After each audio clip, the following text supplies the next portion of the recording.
Halo, selamat sore semuanya yang sudah hadir di acara Bincang Sore bersama F5 dan Pak Ono Purbo. Terima kasih sudah hadir. Kami akan langsung memulai acara ini ya. Assalamualaikum warahmatullahi wabarakatuh. Selamat sore, teman-teman, Bapak, Ibu hadirin sekalian. Perkenalkan, nama saya Vina dari Bening Communication. Dan kami adalah PR agency yang mewakili F5 di Indonesia. Dan sudah hadir bersama saya sore ini ada Pak Andri Iswanto, Senior Manager System Engineering di F5 Indonesia. Lalu ada Pak Ono Purbo, pakar ICT sekaligus founder Ono Center ya Pak. Kemudian ada mendampingi saya ada Pak Didi Nasiruddin dari Bening Communication selaku Managing Director, dan ada Mas Iwan Sialagan, rekan konsultan saya di Bening Communication, yang nanti akan membantu moderasi dan membacakan pertanyaan Bapak Ibu sekalian.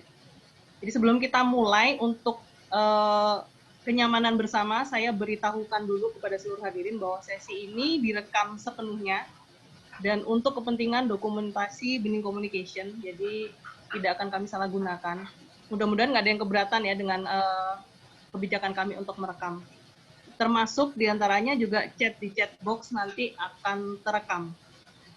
Selain itu juga kami ada beberapa aturan yang sudah disusun demi kelancaran acara. Yang pertama, mohon dipastikan mic Anda dalam keadaan mute dan videonya off selama acara berlangsung. Lalu susunan acaranya akan dimulai dengan presentasi oleh Pak Andre dari F5, kemudian Pak Ono, baru kemudian kita bisa mengadakan sesi diskusi yang pertanyaannya nanti bisa ditanyakan para peserta hadirin sekalian di dalam chat box. Untuk itu kami mohon tidak bertanya secara langsung kepada pengisi acara supaya tidak mengganggu flow acara ya. Dan mohon maaf nanti kalau ada yang bertanya secara langsung atau mungkin ada yang tidak sengaja ter-unmute, kami akan melakukan mute. Dan jika ingin bertanya nanti di akhir sesi, atau enggak mulai dari awal ketika Pak Andre presentasi, boleh langsung diketik aja di chat box. Nanti kami akan moderasi pertanyaannya. Dan mohon maaf nanti jika ada keterbatasan waktu, kami mungkin tidak bisa membacakan semuanya.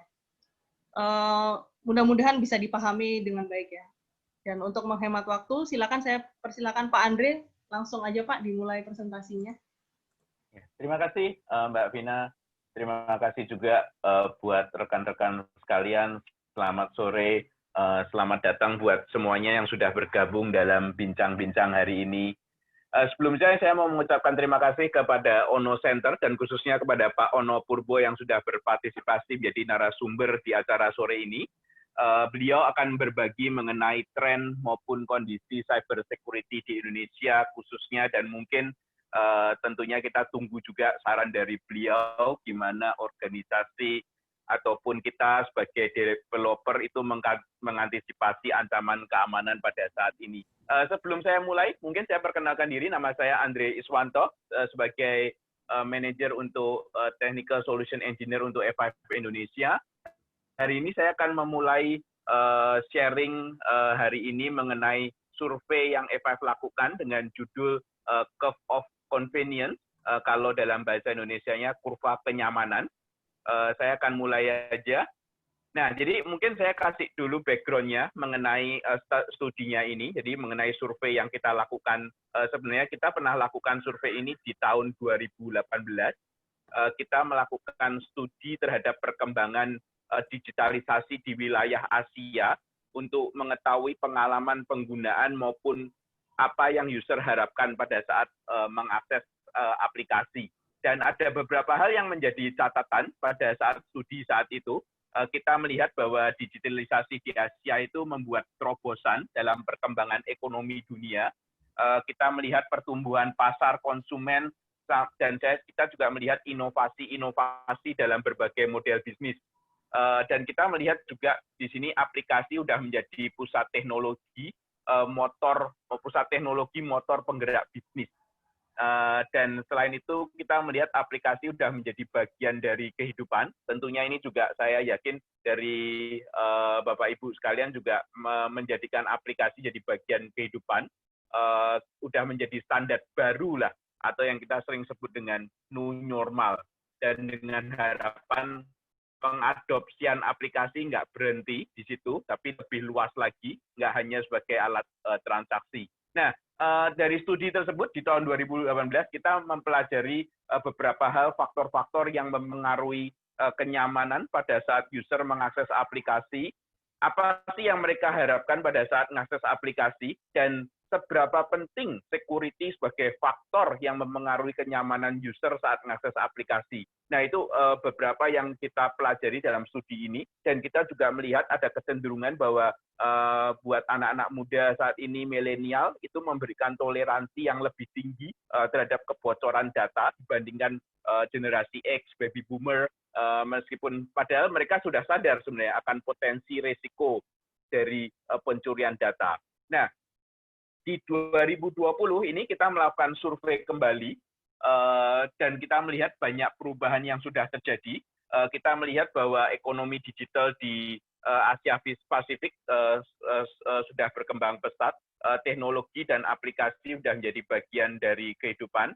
Dan menurut E5 State of Application Service 2020, kita melihat bahwa 82% organisasi di Asia Pasifik sudah melakukan transformation digital transformation, dan kita bisa dibilang sekarang memasuki fase kedua dari digital transformation. Kita melihat banyaknya adopsi aplikasi berbasis cloud yang sebenarnya menambahkan kompleksitas, dan kita melihat bahwa kondisi pandemik di dunia ini sebenarnya mempercepat transformasi digital. Jadi mendorong pekerja bisa melakukan aktivitas secara fleksibel dari luar kantor. Dan selain itu kita juga melihat peningkatan ancaman terhadap dan pencurian data, dan di sini kita melihat bahwa sebenarnya jadi pokok permasalahan akan tidak sadarnya akan nilai dari data pribadi, yang mana itu menjadikan pokok permasalahan dari keamanan, di mana user itu kurang peduli akan security.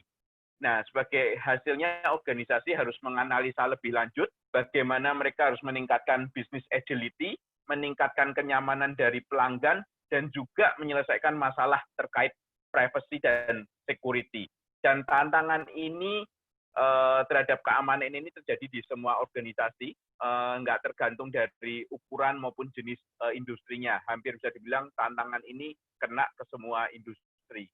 Nah, yang menjadi permasalahan, meskipun organisasi sudah melakukan sesuatu, gimana harapan dari customer? Apakah customer atau sebagai pengguna masih mementingkan kenyamanan sebagai hal yang utama, atau mereka melihat security udah menjadi hal yang paling penting? Nah, itu yang kita pelajarin dari survei di 2020 ini. Sedikit menjelaskan mengenai studi yang kita lakukan. Di sini kita melakukan secara online di bulan Maret dan bulan April. Kita bekerja sama dengan Kantar, dan kita melakukan survei di 8 market di Asia Pasifik dengan jumlah 4.107 responden. Kita melakukan survei di Australia, China, India, Indonesia, Hong Kong, Jepang, Singapura, dan Taiwan. Dan di sini kita survei ke semua berbagai jenis umur dan jenis kelamin, dan mereka sudah menggunakan tablet atau smartphone paling enggak udah selama 1 bulan, dan keseluruhan totalnya ada 27 pertanyaan. Survei dilakukan secara anonimus. Contoh pertanyaannya, kita menanyakan ada kebiasaan apa yang berubah setelah terjadi pencurian data, dan menurut kalian siapa yang bertanggung jawab untuk melindungi data pribadi. Nah, tujuan dari survei ini untuk menganalisa tingkah laku pengguna terhadap keamanan data pribadi dan kenyamanan, dan implikasinya terhadap bisnis di jangka waktu menengah dan panjang. Nah, di sini saya akan share, karena waktu yang terbatas, saya akan share spesifik untuk Indonesia. Nanti saya akan share untuk yang Asia Pasifik juga, tapi saya akan khususnya untuk menekankan untuk yang di Indonesia. Di sini nanti kalian bisa lihat slide saya yang ada gambar bendera Indonesia di pojok kiri, itu menunjukkan hasil survei yang spesifik untuk Indonesia. Nah, jadi yang di sini yang saya terlihat di sini di screen saya, jadi kita lihat bahwa ini khusus untuk Indonesia. Di sini kita melakukan survei untuk semua kalangan dengan berbagai jenis kelamin, dengan rentang umur yang cukup beragam, dan survei ini dipastikan mereka juga, tadi yang saya ngomong, udah pakai, udah nggak gaptek lah ya, mereka udah terbiasa menggunakan aplikasi baik dari smartphone, desktop, tablet, laptop, dan sebagainya.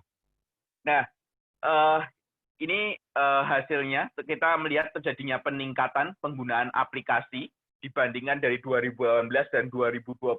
Kita melihat terjadinya peningkatan penggunaan aplikasi, dan ini hasilnya hampir bisa dibilang di Asia Pasifik maupun di Indonesia nggak ada perbedaan yang mencolok, memang terjadi peningkatan penggunaan aplikasi. Untuk user di Indonesia tentunya kita udah tahu ya, social network seperti aplikasi seperti WhatsApp, Facebook, Instagram, Twitter udah menjadi aplikasi kita sehari-hari dan dipakai berkali-kali dalam satu hari. Dan bahkan kita berkomunikasi lebih banyak dengan menggunakan WhatsApp dibandingkan dengan telepon.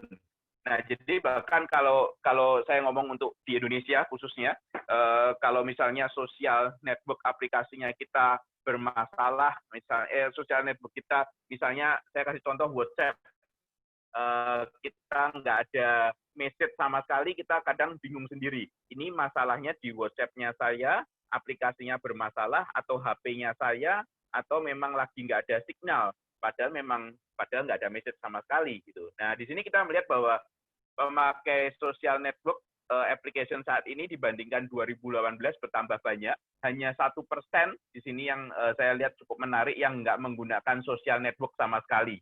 Dan di 2020 kita juga tambahkan kategori baru, dating application, yang mungkin memang ini bisa dibilang masih jarang kalau di Indonesia. Di sini kita lihat di survei, kita lihat bahwa 59 user Indonesia belum pernah memakai aplikasi dating. Tapi kita melihat trennya aplikasi dating mulai banyak dipakai juga. Nah, dari hasil survei yang dikumpulkan ada 3 kesimpulan tentang perubahan sikap dari user terhadap keamanan maupun kenyamanan dan implikasi terhadap bisnis. Saya akan go through one by one. Jadi hasil yang kita temukan pertama adalah dalam jangka pendek, pencurian data itu nggak mempengaruhi kebiasaan dari user atau konsumer, tetapi hanya mengurangi kepercayaan. Nah, di sini kita dari tahun ke tahun kita dengar mengenai pencurian data dan cyber attack yang terjadi di seluruh dunia, dari kasus yang sederhana sampai yang berat. Setiap kejadian yang baru cenderung lebih sophisticated, lebih canggih dibandingkan yang sebelumnya. Dan kita melihat peningkatan pencurian data pribadi, yang mana ini menjadi peringatan buat banyak organisasi berusaha untuk mengurangi kerusakan dan mencegah kejadian berikutnya. Tetapi di sini yang menarik, hanya 4% dari partisipan yang berhenti menggunakan aplikasi waktu terjadi pencurian data. Hasil ini jauh berbeda kalau kita lihat di tahun 2018. 2018, pada saat ada attack, 72% user atau konsumer itu akan berhenti menggunakan aplikasi tersebut. Tapi di 2020, meskipun aplikasi itu sudah kena attack, mereka masih tetap pakai. Hanya 4% yang stop. Nah, sebagai tambahan, meskipun dampak attack tersebut cukup luas di pengguna aplikasi dan badan pemerintah, 27% responden mengindikasi bahwa mereka nggak aware, mereka nggak tahu terjadinya pencurian data. Nah, ini yang menunjukkan kesadaran yang rendah dan ketidaktahuan dampak atau implikasi terhadap pencurian data. Nah, bagaimanapun pemberitaan yang meluas, attack-attack yang terjadi, berita-berita yang mengenai terjadinya pencurian data, itu meskipun tadi membuat mereka tetap menggunakan aplikasi, tetapi sedikit banyak mempengaruhi kepercayaan dari konsumer maupun dari user. Nah, kepercayaan akan industri banking dan e-commerce itu berkurang 16%, sedangkan kepercayaan user akan application sosial media itu berkurang sampai 19%. Nah, tetapi meskipun tadi saya sempat mention kepercayaan akan banking application berkurang, tetapi industri banking juga mendapatkan pertumbuhan 3% dalam jumlah pemakaian. Ini mungkin dikarenakan karena selama pandemik ini mengurangi pergerakan dari user, mobilisasi dari user jadinya nggak bisa kemana-mana, dan pada saat beberapa bulan kemarin di masa pandemik, bank juga tutup. Nah, di sini kita melihat adanya indikasi peningkatan pemakaian aplikasi finance, aplikasi banking. Kepercayaan aplikasi pembayaran, aplikasi banking, dan aplikasi dari pemerintah untuk user di Indonesia bisa dibilang mirip hasilnya dengan hasil kepercayaan user di Asia Pasifik. Tetapi di sini yang kita melihat user di Indonesia rata-rata lebih percaya, lebih cukup confident akan keamanan aplikasi dibandingkan user-user di Asia Pasifik. Jadi kalau kita lihat seperti contohnya ini aplikasi travel, itu dibandingkan dengan Asia Pasifik, user di Indonesia lebih percaya, lebih percaya 17% dibandingkan user di Asia Pasifik lebih cenderung untuk melihat bahwa aplikasi travel itu nggak aman. Nah, kita juga melihat bahwa di aplikasi social network untuk orang Indonesia itu lebih percaya keamanannya dibandingkan user di Asia Pasifik. Nah, insight dari studi ini, jadi kita melihat bahwa seringkali user atau consumer itu nggak tahu kejadian pencurian data, dia nggak tahu data apa yang dicuri dan akibatnya apa, impact-nya apa. Tapi hal tersebut menyebabkan konsumer nggak peduli dan tapi tetap menggunakan aplikasi. Pada saat pengetahuan akan security atau awareness tentang keamanan itu meningkat, consumer atau user akan mulai mempertanyakan mengenai keamanan data pribadi. Nah, di sini bisnis harus mampu mengatasi permasalahan di keamanan untuk memastikan bahwa customer atau user yang menggunakan aplikasi tetap menggunakan layanan untuk melindungi bisnisnya kita di kemudian hari. Saya lanjut dengan key finding yang kedua. Jadi keamanan data sudah menjadi tuntutan. Pengalaman penggunaan dari user menentukan nilai dari produk tersebut. User melihat security ini masih menjadi feature yang paling penting dalam aplikasi, meskipun kalau kita bandingkan di tahun 2012 berkurang 2%, tetapi user masih melihat bahwa security itu adalah top feature yang harus ada, yang paling penting. Nah, kemudian diikuti dengan feature kemudahan, kecepatan menjadi feature yang penting setelah keamanan. Kita melihat ada peningkatan 2% di situ. Kenyamanan pemakaian menjadi hal yang membuat user tertarik untuk mengunduh dan memakai aplikasi. Di Indonesia, ini yang hasilnya di Indonesia, kita terlihat bahwa user awareness untuk security itu meningkat dibandingkan dari 2018. Kita melihat user di Indonesia makin lebih ngerti mengenai security, lebih paham, dan di sini user di Indonesia sama dengan hasil di Asia Pasifik melihat security menjadi feature yang paling penting, dan kita melihat di sini ada pertumbuhan 4% dibandingkan 2018 yang diikuti juga dengan fitur kemudahan dan kecepatan dalam mengakses aplikasi. Di sini insight yang kita lihat dari studi ini, kita melihat bahwa pemakaian mobile device dan aplikasi semakin meningkat. Organisasi harus meningkatkan kepercayaan user akan layanan yang diberikan. Harapan untuk kemudahan penggunaan tanpa gangguan bukan berarti membuat kebutuhan akan security dan perlindungan terhadap data pribadi menjadi nggak perlu. Tetap harus ada fungsi keamanan, jadi user itu nggak hanya berharap dari kemudahan, tapi keamanan, perlindungan data pribadi menjadi tetap perlu, dan user tetap mengharapkan pemakaian yang gampang.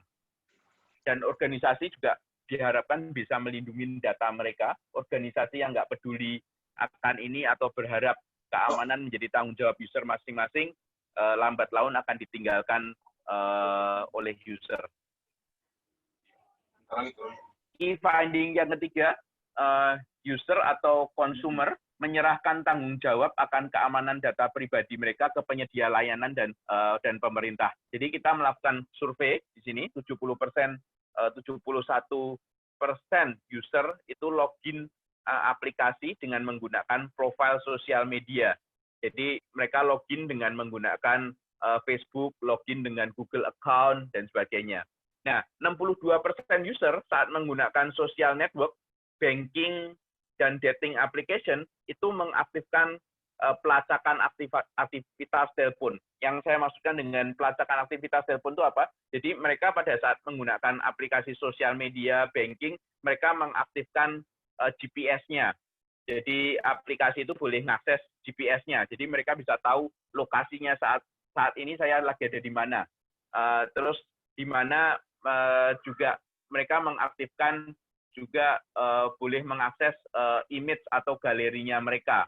Nah, sebenarnya ini akan memudahkan pada saat user melakukan update dan posting, kalau kita menggunakan aplikasi sosial media, pada saat kita mengaktifkan GPS, pada saat kita upload gambarnya kita, otomatis akan terlihat posisinya kita di mana. Dan selain itu juga dengan mengaktifkan lokasi, kita bisa dapetin promosi dengan lokasi yang terdekat, terus dengan promosi yang relevan yang berhubungan dengan kita, dan kalau dating application kita bisa mendapatkan partner yang cocok dengan lokasi yang berdekatan. Nah, di sini aplikasi akan mengambil data secara otomatis, user nggak perlu lagi melakukan secara manual, jadi membuat semuanya mudah dan nyaman. Nah, itu yang kita lihat di survei ini, 62% itu user menggunakan aplikasi, mereka mengaktifkan pelacakan aktivitas telepon tadi. Nah, survei ini juga menunjukkan 6 dari 10 banking customer itu rela untuk berbagi info pribadi untuk mendapatkan servis yang sifatnya personal.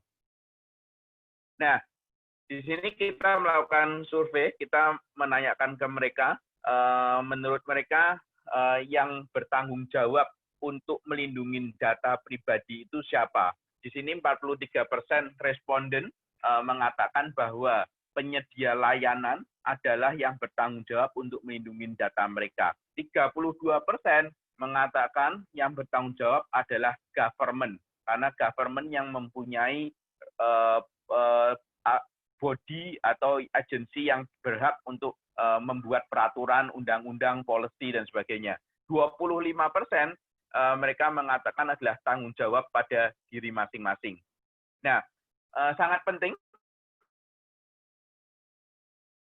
untuk bisnis secara konsisten di sini untuk memberi keamanan, kemudahan, dan keamanan dalam waktu bersamaan. Bila hal itu nggak dilakukan, ini akan bisa mempengaruhi dari revenue mereka maupun reputasi mereka. Insight dari key finding yang ketiga itu perubahan kebiasaan membuat sistem dan data user lebih terbuka, yang mana hal ini akan memberikan tekanan terhadap penyedia layanan dan tanggung jawab pemerintah untuk menguatkan security framework dan pengetatan di sisi regulasi dan compliance. User juga menuntut kenyamanan, kemudahan, bahkan mereka mau nggak segan-segan memberikan data pribadi untuk mendapatkan servis yang personal. Nah, bisnis di sini harus memberikan sesuatu yang unik, berkesinambungan, performa layanan yang bagus, mudah, dan aman.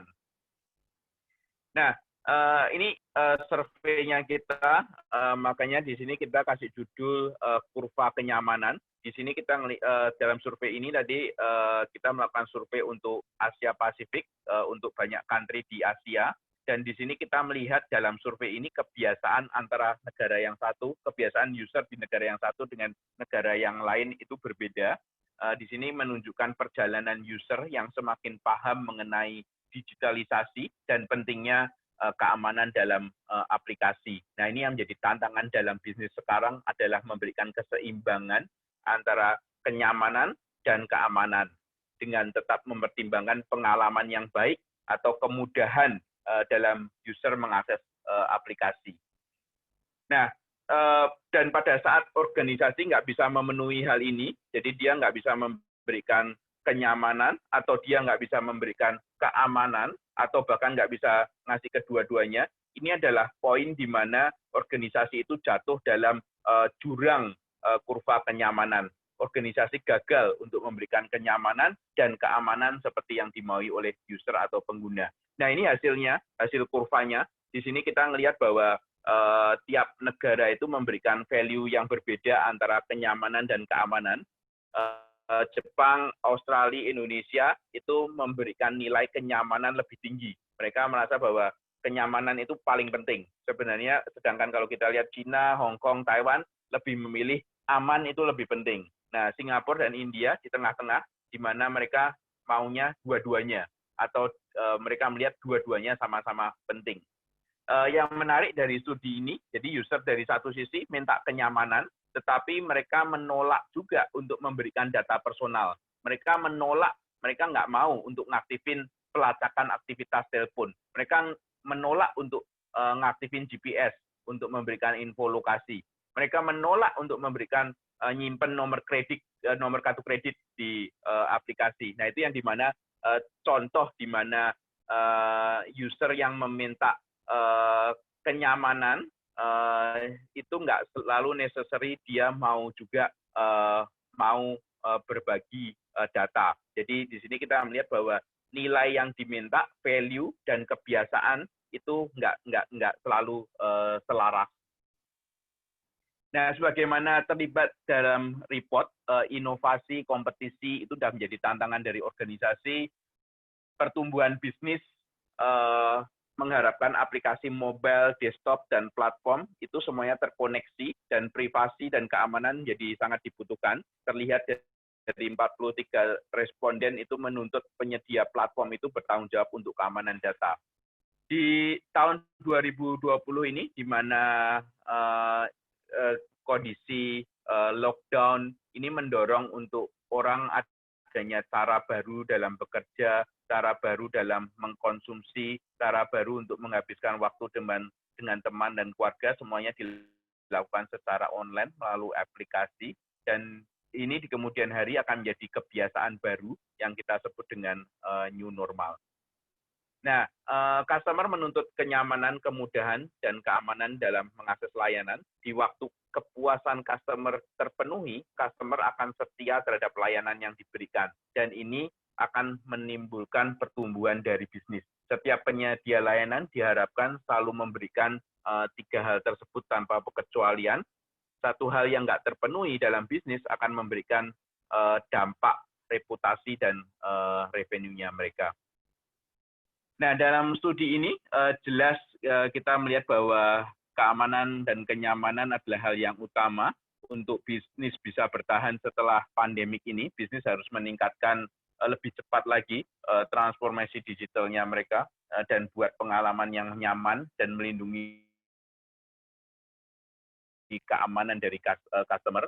Keamanan dan pendekatan risiko harus selalu ditingkatkan, terutama terhadap keamanan aplikasi. Dan yang ketiga, poin ketiga adalah penggunaan teknologi yang baru dan solusi yang tepat itu sangat penting untuk membantu untuk mempercepat digital transformation yang mereka lakukan.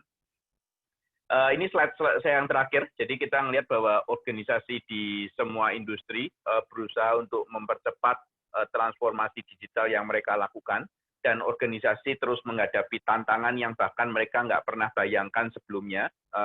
Contohnya di saat pandemik seperti ini, kita melihat organisasi harus mampu menjaga produktivitas, dan memenuhi kebutuhan akan keamanan, sehingga bisa berjalan, bisnis bisa berjalan seperti biasa.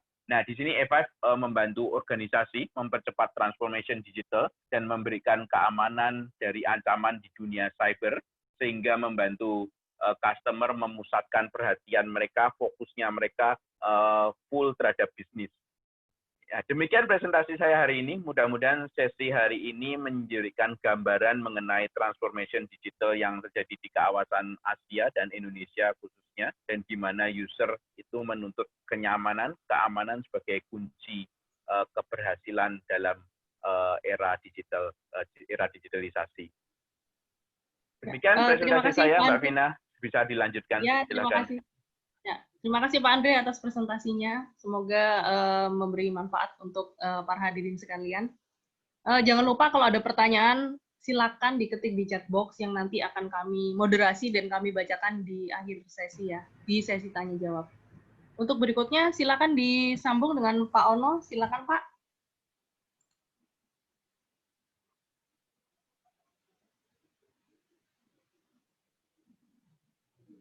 Pak Ono.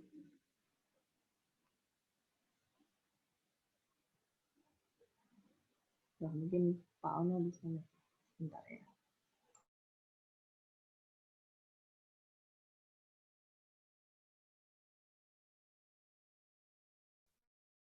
Masih di mute Pak Ono.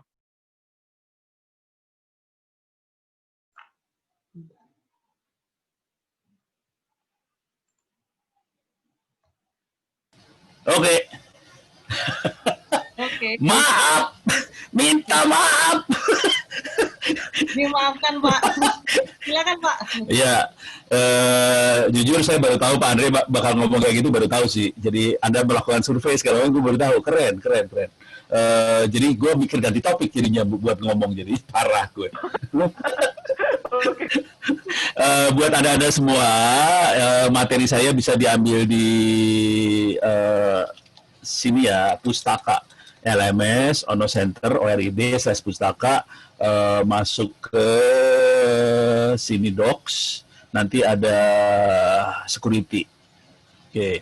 Ini materinya ada di sini sih, terutama yang 2020-08-24 tanggal hari kemarin. Gitu. Tapi dengerin Pak Andre ngomong, aku jadi mikirnya jadi berubah karena iya udah gue kasih lihat dulu lah slide gue, tapi nanti akan berubah sih ini. Oke. Kira-kira saya akan ngomong lebih ke arah cyber threat yang ada di kepala kemarin, kenapa mereka nyerang. Ini 5G nggak usah lah ya, nanti ngabisin waktu soalnya 5G. Terus top threat seperti apa, terus leak-nya kayak gimana, nanti tentang cyber security, dan terakhirnya ini terutama buat corporate segala macam, bagaimana kita bisa ngembangin mengejar ketinggalan yang ada, development supaya kita bisa ngejar kejar-kejaran antara security dan development segala macam bisa dikejar pakai DevOps. Ini pola pikirnya seperti itu. Cuman karena Pak Andre ngomong kayak gitu, ini jujur nih, itu kabarnya konsolnya gila tuh ternyata. Aku kasih lihat aja ya, BI.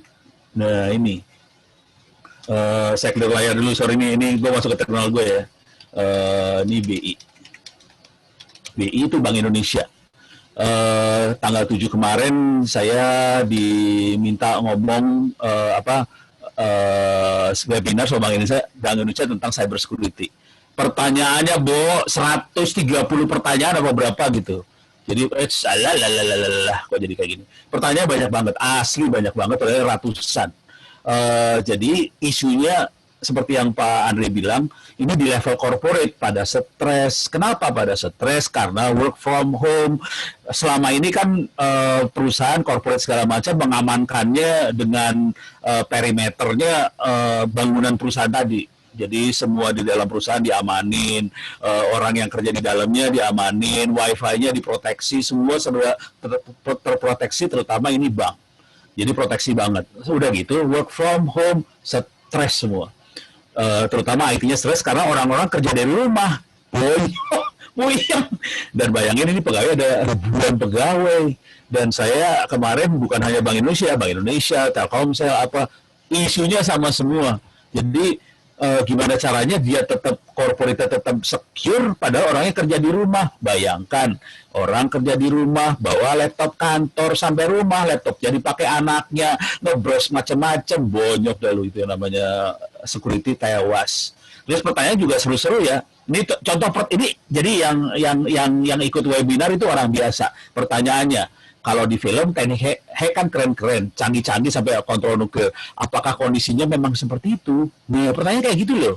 Asli pertanyaan kayak gitu. Apakah ada cara untuk mengetahui akun penipuan di sebuah sosmed, baik FB, WA, IG?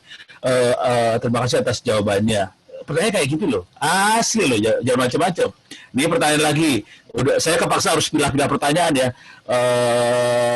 Terkait salah satu rekomendasi keamanan password di mana setiap login account pakai password yang beda, apakah aman mencatat kata sandi platform di pihak ketiga seperti One Password dan sebagainya. Pada saat coba bongkar leak data Tokopedia, ternyata hanya One Password untuk semua akun yang banyak bocor. Jadi leaknya dari situ. Oke, jadi pertanyaan-pertanyaan dahsyat sih. Itu dari sisi user. Oke, jadi saya akan coba bolak-balik antara presentasi sama kondisi realnya ya. Oke, kalau kita lihat attack objektifnya, kondisi attack yang ada, kita bisa paling keren sih lihatnya yang ini sih, ke cybermap-nya Kaspersky, asli keren. Coba saya masuk ke cybermap-nya Kaspersky ya. Lucu banget sih. Ini kalau nggak salah yang ini dia. Cybermap-nya dulu aja lah. Kalau cybermap kita bisa lihat ini apa sih, peta serangan itu biasa aja sih ini. Ya bukan biasa, ini luar biasa sih. Cuman dia dapat peta ini karena orang install antivirusnya Kaspersky, terus antivirusnya report ke Kaspersky, akhirnya dia tahu serangannya seperti apa. Tapi ini usernya Kaspersky, asal yang kita tahu kan Kaspersky kan dari Rusia, jadi kebanyakan pasti Rusia sih. Kalau kita lihat statistiknya jadi seru. Oke, siapa negara yang paling banyak diserang gitu. Ini kalau kita lihat ke bawah, nih masuk sini, negara yang paling banyak diserang mana? Afghanistan, Myanmar, Benin, Rwanda, Laos, Bangladesh, Togo. Indonesia kagak ada, alhamdulillah. Amerika Utara, Nicaragua, Honduras, Guatemala, Kuba, Meksiko, Amerika kagak ada.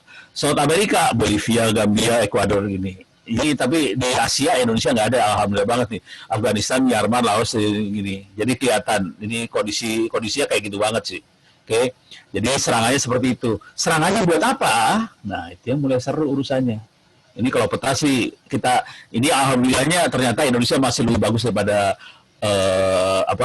Afghanistan. Ya jelas lah Indonesia lebih bagus daripada Afghanistan, semua juga tahu itu, mau nggak usah diomongin juga tahu. Beres ya. Tapi sekarang serangannya buat apa setelah itu? Ini jenis serangan yang ini ya. Serangannya dulu buat apa? Nah, ini yang lebih seru. Gue masuk ke sini dah. Masuk ke email saya aja dah. Masuk ke email gue. Ini ya, masuk ke email gue. Nih contoh. Ini email baru gue terima berapa jam yang lalu. Ini saya kasih lihat email. Sorry, ini pas baca mau nangis gimana, mau marah gimana, bingung saya juga. Ini saya kasih lihat nih, saya gedein ya. Ini namanya diblokir ya, tetap kelihatan. Tolong ajarin saya cara membobol sebuah sandi keamanan Facebook. Saya sangat butuh bisa ngebobol passwordnya Facebook orang karena hinaannya kepada saya. Tolong bantu saya Pak, saya butuh Bapak. Gila, gue setiap apa kayak gini coba. Apa nggak stres gue? Dan tiap hari ada orang nanya kayak gitu loh. Kalau kakak percaya, mari kita lihat. Asli. Jadi serangan tuh bisa kayak gitu tuh. Kayak gitu banget. Saya akan masuk sini ya. Ini masuk ke YouTube. Saya masuk ke Ono Center. Oh jangan khawatir, ini saya rekam. Video ini akan, webinar ini saya rekam, nanti saya upload juga ke YouTube ini.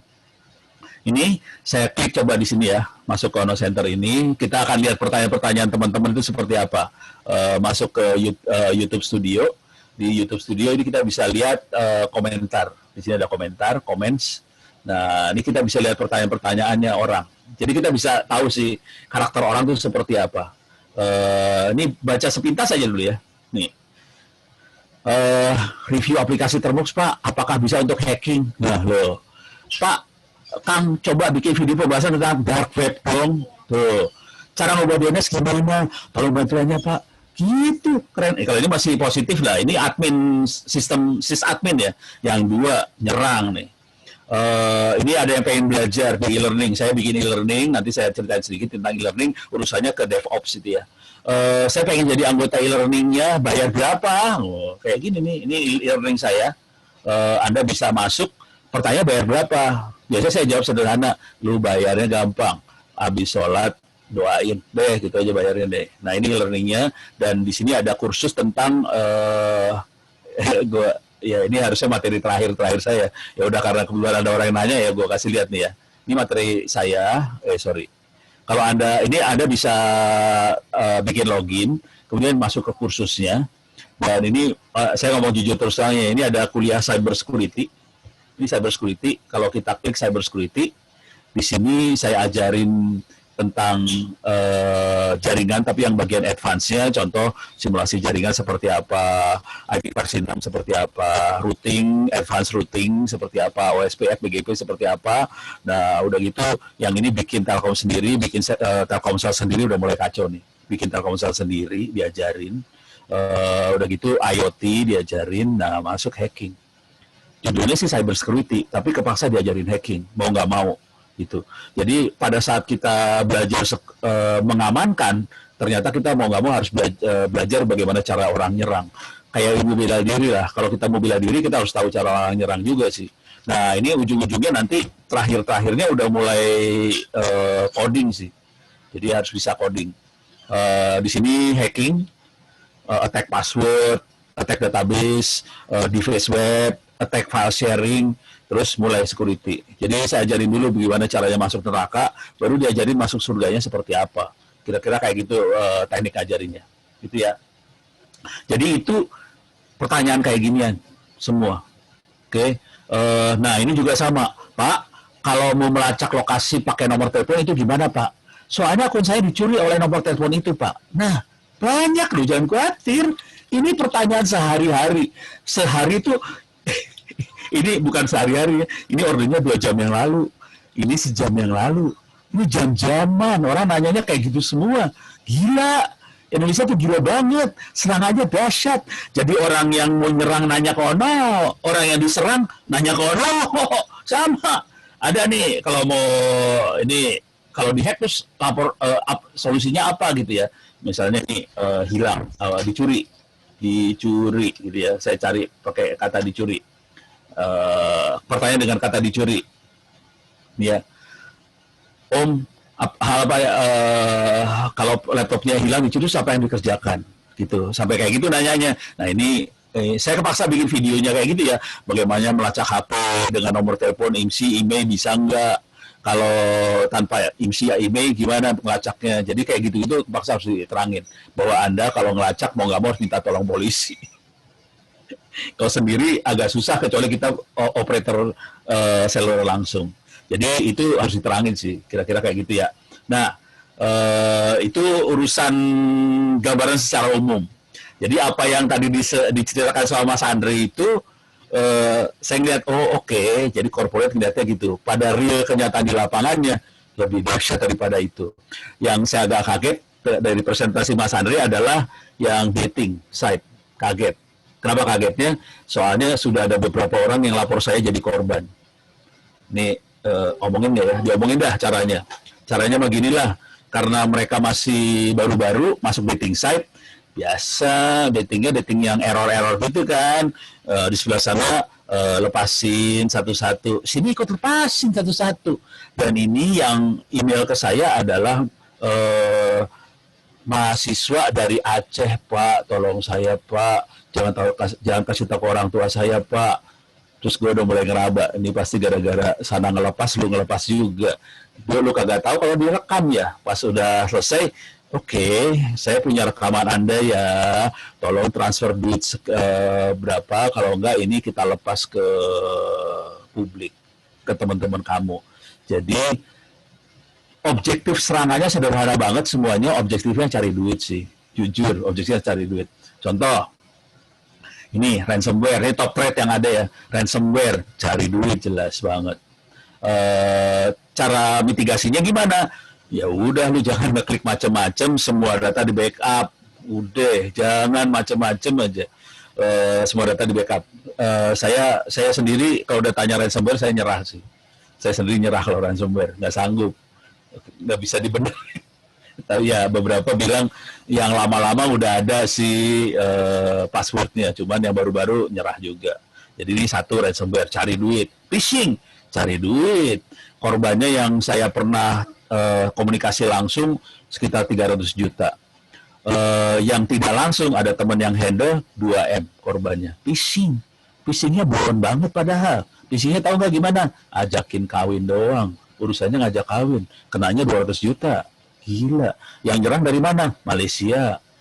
Itu kejadian bener-bener kejadian itu, gitu ya. Jadi caranya cuma ngajak kawin, tahu sendiri kawin seorang Indonesia kan susah, ada numpang nikah lah, inilah itu keluar duit semua urusannya. Oke. Terus yang seru lagi adalah data kita, identitas kita leakage, nyebar segala macam. Paling down mah nomor telepon lah. Tiba-tiba kenapa dapat SMS kayak gini ya? Nawarin inilah, nawarin itulah segala macam. Itu yang SMS. Terus kita pikir ya paling waktu registrasi apa nomor teleponnya diambil orang. Itu SMS. Mungkin kita sekarang udah jarang lihat SMS segala macam. Yang nyebelin email kita kan. Email kita sampai leakage. Nah contohnya buat ngeceknya pakai kayak ginian sih. Anda bisa ngecek-ngecek. Ini Anda bisa masukin ini sebagai keyword di Google lah. Email leak checker. Masukin ke Google. Nggak usah saya kerjain lah. Ini email leak checker. Langsung kita bisa tahu email kita bolongnya di mana aja. Di sini ada have I been pwned. Ini ada Avast, ini antivirus ya. Hack check. Ini what is my IP address, ada breach. Kebayin dulu. Breach check segala macam. Coba kita lihat ya. Email saya udah bolong di mana aja. Udah sempat nyebar kemana aja gitu. Dan dia akan ngasih tahu bahwa passwordnya ketahuan. Sampai password ketahuan nih. Ya udah kepaksa saya tulis email. Anda bisa ngerjain ini juga sih, email leak checker. Oke. Ini contohnya have I been pwned. Tinggal gini aja lah. Oke. Masukin email address. So, saya kasih lihat email address saya bolongnya di sebelah mana ya. Ini email saya beneran nih ya. Ini bukan email bohongan, ini email beneran. Jadi kalau Anda ada apa-apa silahkan email ke saya. Cuman kalau mau diskusi, saya lebih sarannya ke Twitter sih. Oke. Ini bolongnya, jebolnya. Email. Oh ini bukan jebolnya. Ini tahapan yang harus dikerjakan. Ini lagi nyaranin kalau bisa pakai One Password. Tapi kalau cari di Google Play Store ada pilihan yang lain sih. Ini jebolnya saya ada di Adobe, Bukalapak Maret 2019, Kove entah kenapa kok ada di sini, gue juga nggak tahu, perasaan gue nggak pernah make, kok ada di sini ya Februari 2020, ini gue nggak pernah make, kenapa ada di sini? Kan data gue kacau itu turun ke bawah. Anda bisa ngecek satu-satu, yang paling beken yang terakhir yang ini kan ya, April 2020. Jadi email saya juga hilang di situ, ada 15.000 account yang tersebar termasuk saya. Jadi solusinya gimana? Ya udah lu ganti password sih sebenarnya. Terus kalau pakai Gmail ya diaktifin two factor authentication segala macam lah. Dan ini eksplisit ya, yang terkompromis email password. Terkompromis ulang tahun, email, general name, password. Yang terkompromis lebih banyak lagi yang ini terkompromis. Ada birth of date, email, employee, gender, geographic, IP, name, physical address segala macam. Jadi leak, data kita leak sih, bisa dicek seberapa parah data kita leak. Oke, saya ada email yang lain yang saya kasih lihat nggak leak sih. Ini email saya yang satu lagi, onowepurbo1@gmail.com. Ini nggak leak kalau nggak salah. Tuh, nggak ada. Keren, Bo. Bisa ya, nggak leak. Langsung warnanya merah hijau, nggak leak. Soalnya nggak pernah gue pakai. Ini gue bikin email gak pernah dipakai, nggak ada leak. Kalau gue good news, nggak leak. No breach, no paste. Jadi selamat yang onowepurbo1@gmail, selamat, tapi nggak pernah gue pakai ya. Selamat dah. Kalau dipakai kagak selamat. Kira-kira kayak gitu. Jadi Anda bisa ngecek seberapa parah sebetulnya bolongnya kita, gitu ya. Solusinya gampang sih, ganti password. Solusinya itu aja, dan cepet-cepet dari sekarang ganti passwordnya. Oke. Ini urusan data leakage. Nah, yang parah juga adalah hacking itu. Ada dua yang parah banget, terutama kalau kita bisa nanam trojan, dan ini yang sering dilakukan. Ini saya pengalaman berdasarkan ngobrol sama teman-teman di Twitter segala macam. Tanam trojan sama MITM. Tanam trojan benar-benar nanam di handphone. Beberapa orang ada yang orangnya sampai datang ke rumah saya, Bono, ini handphonenya ada trojannya, saya nggak bisa hilangin. Emang lu riset nggak bisa hilang? Kagak bisa hilang. Saya sampai bingung kepala. Ini handphone di riset trojannya kagak bisa, dilindas tumbas kali baru hilang kali ya. Jadi separah itu. Oke, karena waktu sempit, ini saya cuma cerita itu aja. Nanti saya akan coba ngasih lihat, tadi learning udah ya. Kalau nggak like urusannya balas dendam, fulus, yang satu lagi nafsu sih. bisa nafsu itu. Nah, supaya bisa masuk ke dunia apa sih namanya? Karena ada sebagian mungkin admin jaringan dan sebagainya, profesional segala macam. Saya pengennya ngusulinnya kalau bisa sih mulai berprofesi, meningkatkan diri lah. Kalau pengen belajar, ada terutama yang mahasiswa yang ada di sini bisa ke e-learning saya, tadi udah kasih lihat sedikit. Belajar cybersecurity ada di Lemasono Center of Excellence Moodle, nggak usah bayar apa-apa, ini free gratis, Anda bisa belajar. Di sini belajar Advanced Networking, Attack, Defense. Defense-nya kalau nggak mau pusing bisa pakai F5. Kalau mau pusing pakai open source.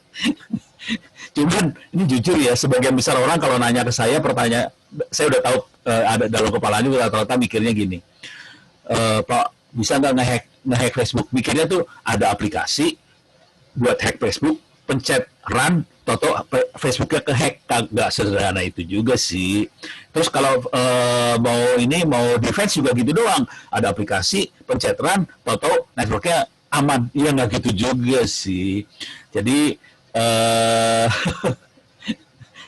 lu berani kalau gue bener taruhan tanya sama Pak Andre lah. Emang F5 tinggal pencet langsung aman? Ya enggak, kan harus konfigurasi segala macam. Terus kita harus pinterin usernya segala macam. Kalau usernya kagak pinter ya jebol juga, karena kita akan jebolin dari user juga sih. Jadi ini proses belajarnya seperti itu, dan terakhir yang paling gede duitnya di sini. Nah, untuk ini semua yang the next steps-nya, terutama kita yang jadi admin jaringan, programmer, next steps-nya kayaknya masuknya ke sini nih. DevOps. Ini yang keren banget sih. Saya lagi mulai belajar juga gara-gara Pak Didin dari Bening ini.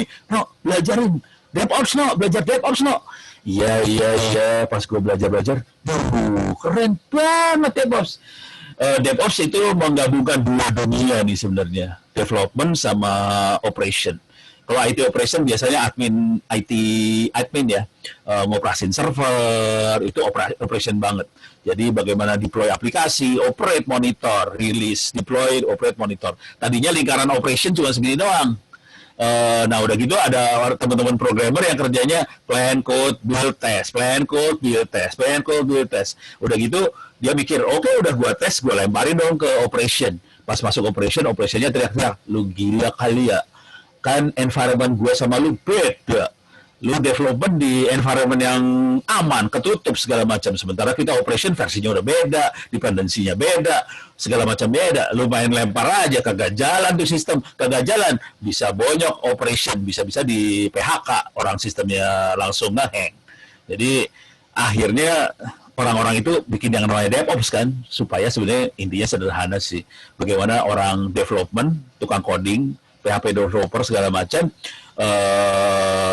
ngomongnya lebih dekat sama operation lah, supaya waktu dia develop bisa langsung rilisnya lebih cepat ke operation.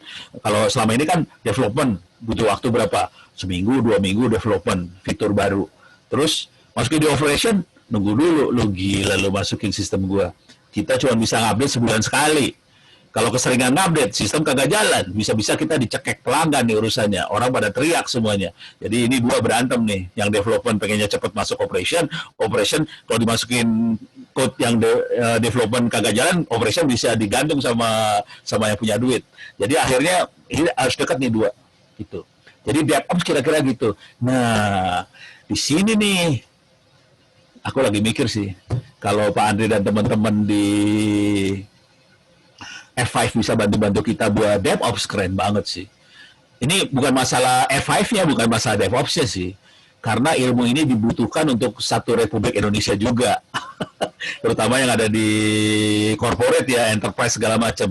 Di corporate enterprise itu kan mereka kan ngoperasin sistem. Dan sistemnya akan berkembang terus. Server emang cuma satu terus kan kagak. Nambah lagi. Ini orang-orangnya harus bisa cepat bergerak nih. Orang-orang DevOps kerjanya macam-macam nih. Nih contoh lah. Ininya toolnya ya. Yang dipakai buat DevOps. Ada Jenkins, Selenium, Docker, Kubernetes, Puppet, Chef, apa segala macam. Toolnya rata-rata sih open source sih. Pada open source. Kerjanya juga macam-macam nih. Bentar. Kerjanya macam-macam. Banyak orang DevOps kerjanya macam. Ini dia. Ada evangelist, ada release manager, automation. Rata-rata banyak automation sih. Automation expert. Nah, ini kita butuh banget bantuan atau dukungan dari teman-teman kayak F5 atau apa segala macam, apakah paling bawaan mah buat kerja praktek ya kalau di F5 ada DevOps-nya. Kalau lebih keren lagi kalau kita bisa punya sandbox. Ini terutama buat mahasiswa terutama kali ya, buat mahasiswa. Tapi gue berani taruhan lah, yang ada di corporate juga pasti pengen belajar juga. Cuman bisa nggak belajar dari corporate nge-remote gitu, pakai VPN atau apa segala macam, terus kita nyoba ngetes. Nggak usah jauh-jauh lah. Yang ngerti cara konfigurasi F5 berapa orang di satu republik ini? Kan pasti juga nggak semua lulusan IT ngerti F5. Kali-kali aja mereka mikirnya F5, apa hubungannya F5 sama F1 ya, Formula 1 sama F5 bedanya apa gitu kan. Kadang-kadang mikir kayak gitu juga. Asli gue dulunya mikir gitu, F5 apa hubungannya sama Formula. Terakhir gue baru tahu, oh F5 itu security. Gue pikir Formula, gue aja mikir kayak gitu. Rada goblok soalnya gue juga. Nah, ini kalau ini kita bisa, ini lagi ini ngomong sambil memohon pada Pak Andre, kalau bisa bantu teman-teman ini supaya bisa ngoprek, berkembang segala macam. Mudah-mudahan kita jadi punya banyak DevOps dan developer ini bisa cepat masuk ke operationnya. Syukur-syukur waktu operation ini bisa integrate langsung sama, karena security nomor satu sih. Semua paling concern sama security. Kalau bisa familiar dengan produk F5 kan jadi keren banget gitu. Jadi sambil menggali, bukan menggali kali ya, sambil mengembangkan kemampuannya, menggabungkan antara development operation, kemudian mulai bisa juga integrate sama F5 yang canggih apa segala macam. Itu jadi keren banget sih. Kira-kira itu yang ada di kepala saya.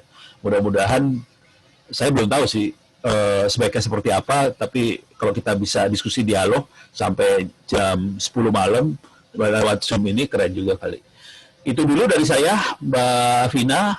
Terima kasih banyak, Pak Andreas, terima kasih, Pak Didin dan teman Bening, terima kasih semuanya, terima kasih. Mbak Vina, silahkan. Terima kasih Pak Ano pencerahannya. Mungkin selanjutnya kita bisa langsung aja ke sesi tanya jawab. Teman-teman mohon jangan tanya cara ngehack ya, karena nggak mungkin dikasih tahu di sini. Nanti berbahaya. Kebetulan di sini ada perwakilan dari F5 juga. Mungkin Mas Iwan bisa langsung dilanjut Mas dengan moderasi pertanyaan.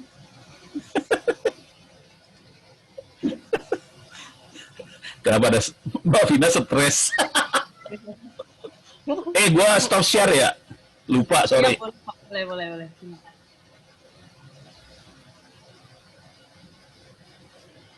Ya, Pak Ono tadi mungkin saya lanjutkan dari request Pak Ono nih. Oh iya, alhamdulillah. Ya kalau Pak Ono mungkin tahu kan dari F5 sebenarnya juga sangat suportif untuk open source. Jadi di tahun kemarin 2019 kita akuisisi Nginx. Nah itu kita juga di sini dari teman-teman juga cukup regularly, quarterly kita ngadain training untuk penggunaan Nginx, dan selain itu juga kita ada University F5.com, di situ ada free online courses juga, jadi buat teman-teman yang mau belajar F5, Nginx itu bisa masuk ke university-nya kita. Website-nya apa tadi? University.f5.com. Ya, universityf5.com ya. Nanti saya taruh di chat box Pak Ono. Oh, siap. Ada tuh. Walah, keren. Gue baru tahu Nginx F5. Asli gue baru tahu. Gue pikir Nginx Rusia loh. Iya, kita barusan akuisisi Pak tahun kemarin sih, Pak. Walah. Foldernya memang dari Rusia sih. Tapi kita barusan tahun kemarin kita akuisisi Nginx. Itu soalnya kenceng banget tuh mesin satu itu, kenceng asli. Bener Pak, jadi memang banyak digunakan sebagai web server sama reverse proxy, dan salah satu yang kenapa alasan banyak yang menggunakan itu, satu open source, kedua juga tadi yang Pak Ono bilang performance sama kecepatannya itu Iya. yang ya kencang banget lah bisa bilang gitu. Buat streaming kita rata-rata pakai Nginx semua. Kalau streaming ya. Betul, buat streaming, betul, buat streaming ya. Iya. Walah. Baru tahu gue. Lu kagak pernah ngomong sama gue, dasar. Paling nggak ya sekarang udah tahu, Pak. Ya, Mas Iwan ada pertanyaan apa nih? Ya Pak, halo, bisa didengar Pak, jelas? Kedengaran. Oke, baik. Mungkin pertanyaannya bisa untuk Pak Andre dulu kali ya. Boleh, Pak. Sebentar. Mas Janu, sorry. Menanyakan bagaimana cara mengedukasi setiap employee terkait security awareness tersebut pada setiap perusahaan masing-masing. Karena di Indonesia sekarang ini masih banyak perusahaan yang bisa dimanipulasi mental hack pada employee-nya. Misalnya satpam atau security atau yang lain. Jadi ini terkait social engineering hack, Pak. Pertanyaan lu apa tadi di awalnya? Gue ngegedein volume soalnya nih. Suara lu kecil. Iya, suaranya nggak kedengeran, Pak. Ya, agak kurang, Pak ya. Iya. Ya, pertanyaan adalah bagaimana cara mengedukasi setiap karyawan terkait security awareness tersebut pada setiap perusahaan masing-masing. Mengidentifikasi karyawan. Ya, mengedukasi. Oh, mengedukasi. Bagaimana mengedukasi karyawan tentang security awareness? Ya, Pak Andre, monggo. Katanya ini yang paling cocok Pak Ono ini, yang punya learning center, Pak. Gimana cara mengedukasinya, Pak? Oh, lu duluan lah, habis itu gue dah. Atau mau gue langsung? Iya. Masing-masing. Oh, dua-duanya. Oh, Pak Andre dulu dong. Oke. Ya, jadi maksudnya memang education. Jadi kalau kita ngomongin security itu ada 3 hal ya. People, proses, dan teknologi ya. Jadi memang mengenai education untuk people itu cukup salah satu yang cukup penting, di mana mereka melihat security dan dampaknya dari security itu apa yang bisa terjadi dari pencurian data, itu adalah yang paling penting menurut saya. Karena dengan mereka aware dan mereka tahu dan paham risiko yang terjadi dari beberapa hal yang berhubungan dengan security, itu akan membuat mereka lebih paham dan mereka tahu tujuannya, sehingga pada saat tujuannya sudah tahu, mereka akan mulai start untuk melakukan precaution atau start untuk mulai melakukan hal-hal yang tentunya lebih aman lah. Nah, itu yang menurut saya education itu harus dimulai dari awareness. Dia harus tahu dulu attack itu kayak apa, akibatnya dari attack itu apa. Nah, kemudian selain itu dari organisasi harus tentunya dilengkapi dengan prosesnya juga. Proses itu menurut saya satu hal lagi yang menurut saya cukup penting. People is one thing, tapi proses juga salah satu yang harus kita perhatikan. Gimana kita lakukan misalnya pada saat orang mau melakukan transfer uang, gimana dia harus butuh approval, nggak hanya dari yang ngirim aja, tapi harus dari bosnya. Nah, itu adalah salah satu contoh proses, di mana proses itu bisa membantu untuk memberikan keamanan, dan tentunya dari sisi teknologinya. Nah, itu yang mungkin saya bisa share mengenai gimana education itu menjadi sangat penting untuk keamanan. Silakan Pak Ono kalau mau ditambahkan, Pak. Oke. Ini pengalaman sama teman-teman saya share screen aja ya. Saya ngomong cepet aja. Pengalaman dengan teman-teman di corporate, Bank Indonesia, Telkomsel dan sebagainya. Masalahnya pola awareness yang dipakai sama mereka rata-rata adalah bentuknya webinar. Belajar online seperti ini, dan itu masalah besar karena kita sebenarnya tidak bisa mempertanggungjawabkan kemampuan paham nggak nih orang tentang cyber security-nya, paham nggak sih? Jadi kemarin saya pakai kayak gini caranya. Saya bikin kuliah online ini free, bisa di copy malahan. Jadi kalau di corporate itu ada e-learningnya, modul segala macam. Ini contohnya ada BI Internet Safety, ini buat teman-teman Bank Indonesia sih.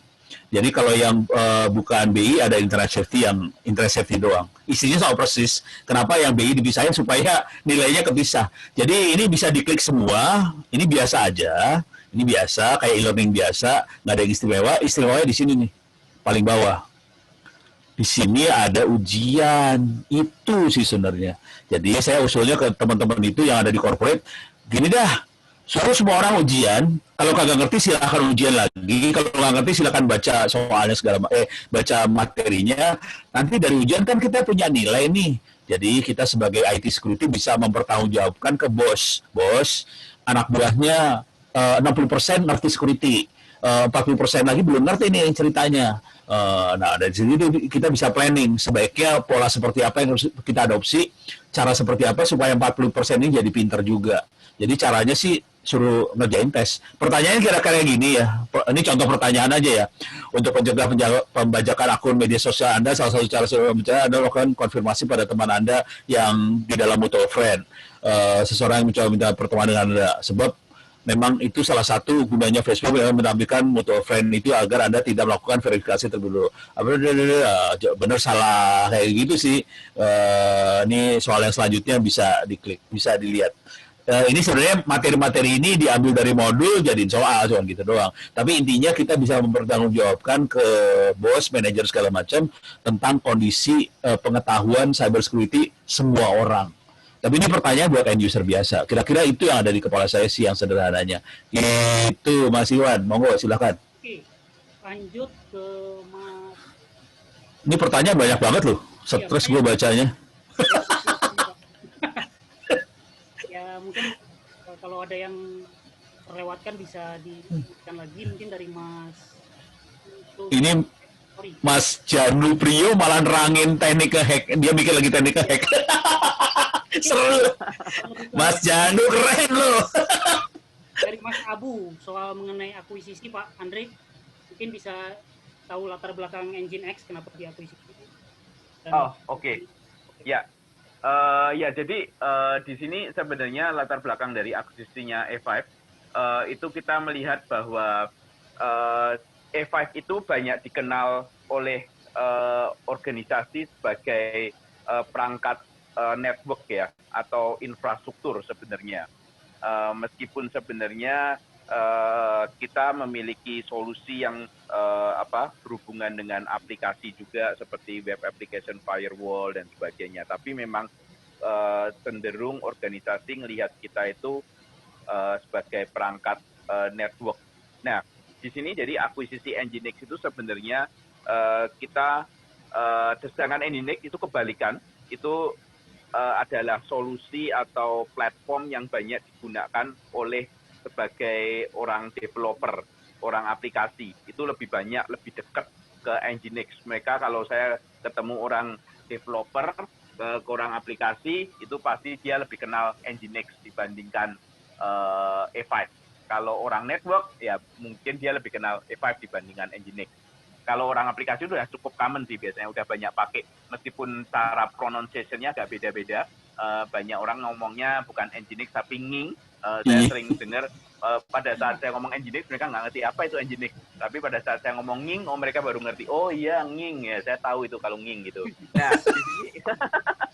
Nah di sini sebenarnya akuisisi ini tujuannya adalah E5 mau memberikan application service dari aplikasi sampai ke network. Jadi dari code to customer. Jadi dari end to end, dari code sampai ke gimana dari code-nya itu diakses oleh customer. Nah, itu yang mau visinya E5 yang mau kita tuju. Kita memberikan application service dari code sampai delivery-nya ke customer. Dan selain itu juga dari akuisisinya itu kita melihat bahwa visinya ke depannya E5 itu open source adalah salah satu sebagai teknologi atau visi design principle yang mau kita lakukan agar kita grow. Jadi kita pada saat akuisisi Nginx kita nggak mau jadikan Nginx itu jadi berbayar, tapi kita akan leave it Nginx sebagai open source. Dan di sini beberapa teknologinya E5 akan kita juga buka ke community untuk dijadikan open source, meskipun tentunya ada beberapa yang masih menjadi proprietary-nya E5, tetapi ada beberapa yang teknologi yang kita akan jadikan open source. Dan kalau kita lihat perkembangannya dunia sekarang ya semuanya bisa dibilang open API ya, semuanya bisa dibilang ya semuanya mau gunain open source software dan sebagainya. Nah itu dia yang bisa sharing mengenai kenapa kita approve di Nginx. Terkait dengan MySQL itu Pak, nyambung dari Mas Abu tadi, kaitannya. Kenapa Pak? Terkait dengan MySQL. Ya, MySQL. Itu pertanyaan lain deh kayaknya. Enggak, itu nyambung Pak. Jadi dia, nyambung. Ya, jadi dia Seperti akuisisi Red Hat, ya, MySQL oleh Oracle. Jadi MySQL itu oleh Oracle akuisisi. Harganya jadi nggak friendly ya Pak. Gitu. Oh. Nyambungnya ke situ. Tapi Nginx kan nggak pakai harga kan, open source itu Pak ya? Iya, dia open source Pak.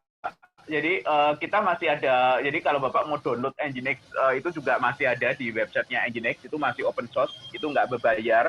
Cuma buat customer corporate yang masih membutuhkan support, tentunya kita ada penawaran ke mereka, kita namanya Nginx Plus, di mana itu ada support dari E5 untuk membantuin dari corporate. Ya. Tapi programmer open source masih bisa kontribusi dong ke. Nggak ada masalah Pak. Nggak ada masalah masih. Itu kan.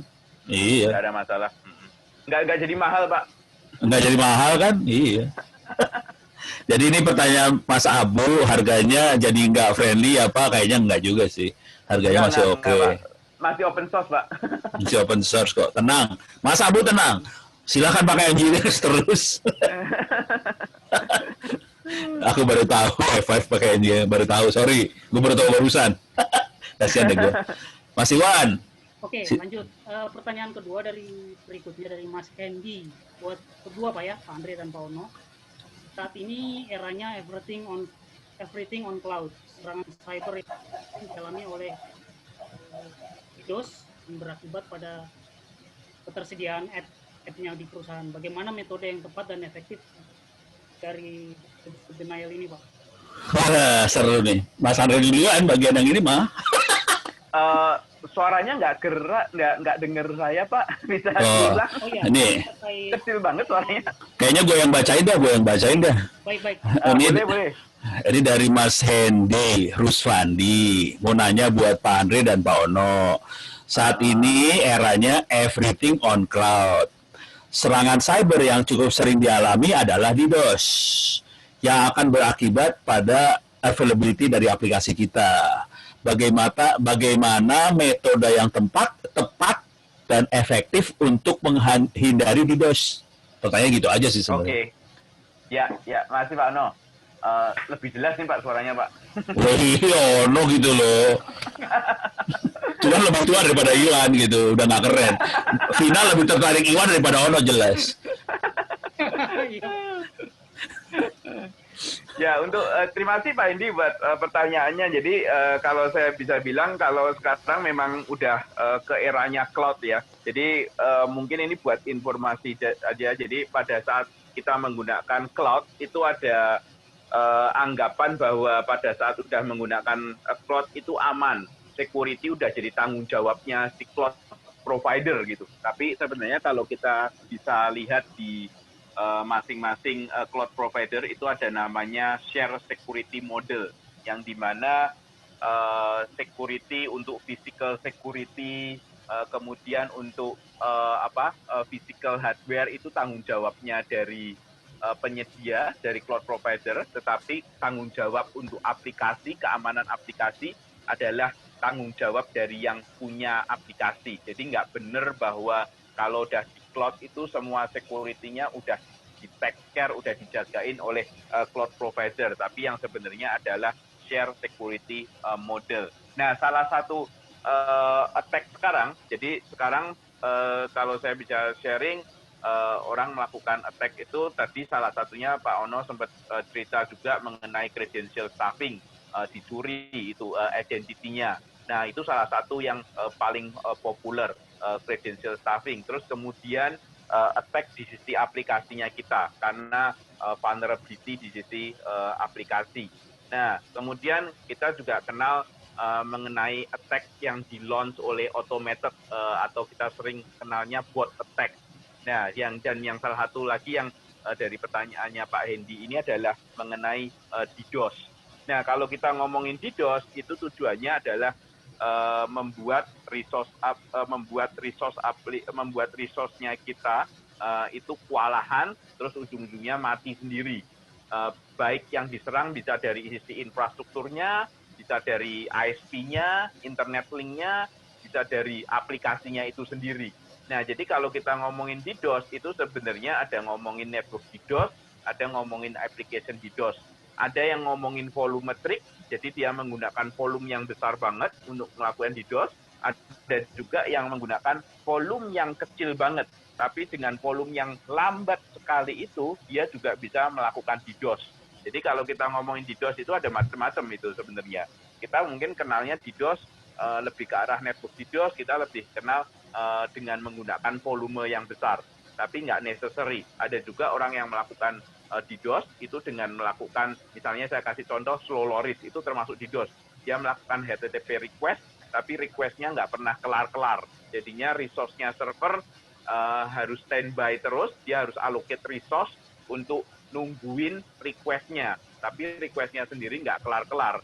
Nah, sehingga karena resource-nya dia harus diallocate untuk handle itu, lama-kelamaan servernya mati sendiri. Nah, itu salah satu contoh, dan itu malah kalau attack yang seperti itu, semakin lambat, semakin bagus itu. Nggak necessary harus pakai volumetric gitu loh. Nah, kalau kita ngomongin DDoS, sebenarnya kalau kita harus lihat tipe DDoS-nya dulu. Kalau yang sifatnya volumetric, itu kita harus menggunakan cloud DDoS. Jadi ada cloud scrubbing, di mana attack itu DDoS yang volumetric tadi harus difilter di cloud sebelum masuk ke aplikasinya kita, sebelum masuk ke data centernya kita. Nah, itu yang kita sebut dengan network DDoS yang volumetric yang harus dihandle oleh cloud DDoS. Nah, kemudian juga ada DDoS yang kita taruh di on-prem untuk menghandle attack-attack yang sifatnya aplikasi, yang sifatnya DDoS-nya itu DDoS nyerang aplikasi. Nah, itu sebenarnya rekomendasinya kita untuk mempunyai hybrid DDoS architecture. Ada DDoS protection on-premise, ada DDoS protection yang ditaruh di cloud, yang dimana dua DDoS protection ini akan saling ngobrol, dia ada signaling antara satu sama yang lain, sehingga dia bisa melakukan mitigasi secara efektif. Mudah-mudahan menjawab pertanyaan Pak Hendi. Oke, Ya. Pak. Silakan Pak Ono, kalau mau Menambahkan? tambahan Pak. Nyerah gue langsung. Udah kejawab banyak sih. Cuman kalau kita nggak sampai ke cloud ya, kita biasanya udah koordinasi sama upstream provider sih, terutama yang volume kita koordinasi sama upstream. Ini gue lagi kena DDoS yang volume, tolong ini dong, rate-nya di limit, paket rate-nya di limit, jadi kayak gitu sih, sesederhana itu sih. Kalau yang tadi yang slow risk itu akhirnya caranya ya di patch sih, akhirnya nunggu patch. Kasihan banget ya gue. Apache itu yang kena tuh. Pakai Parah. pakai Nginx bisa itu Pak. Oh iyalah, lu lagi. Ini usah diomongin yang itu mah. Yang open source juga bisa Pak Nginx Pak. Iyalah, Nginx dilawan. Ya udah. Ya, Mas Iwan, Kemon, Mas Iwan. Oke, Pak. Udah jelas, Pak? Lebih jelas? Udah jelas, lumayan, lebih bagus. Ini buat Pak Andre lagi terkait e-commerce, Pak. Pak Andre. Ya. Untuk sistem keamanan pada e-commerce, apakah tidak mengantisipasi dengan menambahkan powerful perangkat, tambahan security seperti F5, sehingga tidak terjadi lagi kebocoran data? Ini mungkin solusi dari F5, Pak, ya? Terkait e-commerce. Yang toko yang bobol itu loh, nggak usah sebut toko yang mana ya.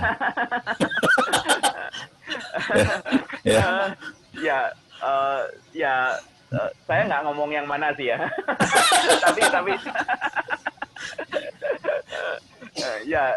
Tapi yang jelas kalau kita ngomongin attack itu bisa dari mana aja ya. Jadi ya mungkin yang dimaksud ini adalah yang baru kejadian e-commerce yang baru-baru ini. Tapi kita juga ada NDA untuk nggak publish apapun dalam hal ini, baik ke customer kita semuanya. Tapi yang saya sharing adalah security itu ada bermacam-macam, dan attack itu juga evolving dan nggak hanya satu macam aja. Jadi ada layer networknya yang di-attack lah, ada dari layer aplikasi, dan bahkan melibatkan orang dalam, misalnya. Jadi banyak sebenarnya. Security itu nggak ada satu solusi yang single bullet yang bisa handle semuanya gitu loh.